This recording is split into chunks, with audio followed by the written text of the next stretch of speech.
नमस्कार।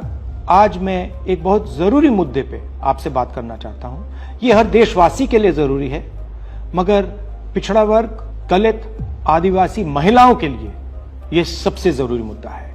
ये आपके भागीदारी के बारे में है। 2023 में पूरे देश ने, सब पार्टियों ने महिला आरक्षण बिल को पूरा समर्थन दिया था। कांग्रेस पार्टी सबसे आगे थी। सालों के लिए हम महिला बिल पास करना चाह रहे थे। अंत में 2023 में हुआ। भारतीय राष्ट्रीय कांग्रेस की तरफ मैं नारी शक्ति बंधन अधिनियम 2023 के समर्थन में खड़ी हुई।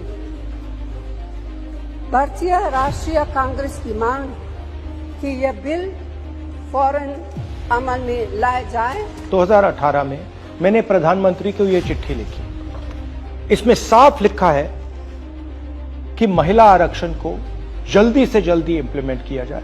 यहां मैंने कहा है कि 2019 में महिला आरक्षण इंप्लीमेंट हो जाना चाहिए। उसके बाद 2023 में मैंने भाषण दिया, पार्लियामेंट हाउस में भाषण दिया, अनेक भाषण दिए, जिसमें मैंने कहा कि महिला आरक्षण देश के लिए जरूरी है और जल्दी से जल्दी इंप्लीमेंट हो जाना चाहिए।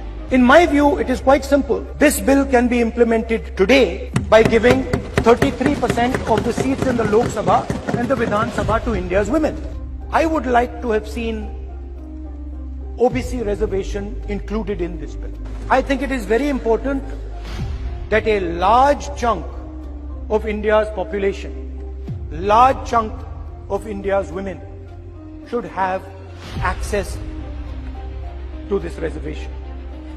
And that is missing in this bill.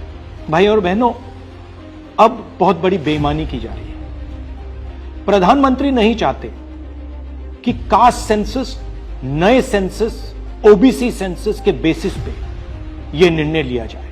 वो चाहते हैं कि 2011 का सेंसस यूज किया जाए, जहां पे पिछड़े वर्ग का नंबर है ही नहीं। वो आपकी जो भागीदारी है उसको आपसे छीनना चाहते हैं। हमारा कहना है नया सेंसस चालू हो गया है, आप कह रहे हो कि ओबीसी सेंसस आप कर रहे हो, तो उस सेंसस का प्रयोग करके आप महिला बिल क्यों नहीं पास कर रहे? हमारा जो विजन है एक बिल्कुल नया डेवलपमेंट का, विकास का पैराडाइम हम कास्ट सेंसस के माध्यम से लाना चाहते हैं। और हम सेंट्रल सवाल पूछ रहे हैं कि चाहे ओबीसीज हो, दलित्स हो, आदिवासी हो, उनकी देश में कितनी भागीदारी है। नरेंद्र मोदी, आरएसएस और बीजेपी घबरा गए हैं क्योंकि कास्ट सेंसस का डेटा आना शुरू हो गया है और उनको मालूम पड़ रहा है कि पिछड़ों की देश में सचमुच कितनी आबादी है। वो नहीं चाहते कि आपको अपनी सच्ची आबादी के बेसिस पर भागीदारी मिले। ये सिर्फ पिछड़े वर्ग के खिलाफ नहीं है,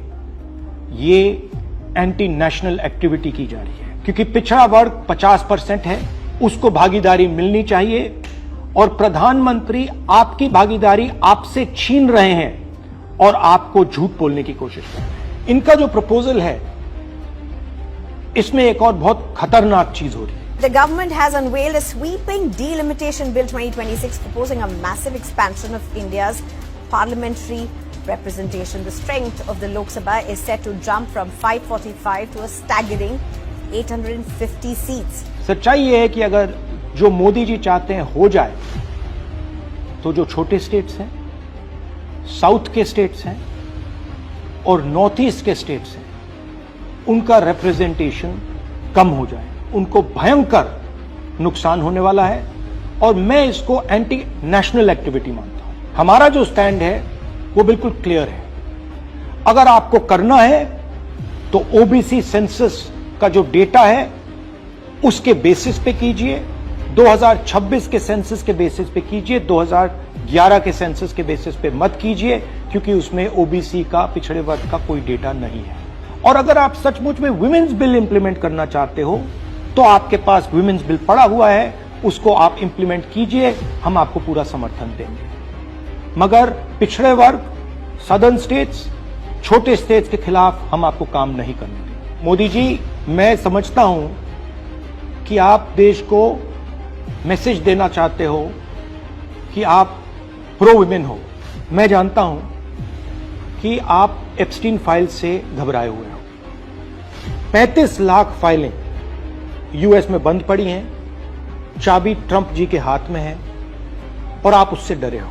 मगर यह तरीका नहीं है। आप चाहते हो कि आपके मुताबिक सीटें बढ़े, आपके मुताबिक डिलिमिटेशन हो और पिछड़े वर्ग को कुछ ना मिले। हम ये नहीं होने दें। पुराना डेटा नहीं चलेगा। 2026 कास्ट सेंसस का डेटा ही चलेगा। हम आपको पिछड़े वर्ग से चोरी नहीं करने देंगे। हिस्सा चोरी बंद करो। पिछड़ा वर्ग, दलित, आदिवासियों को उनका हक दो।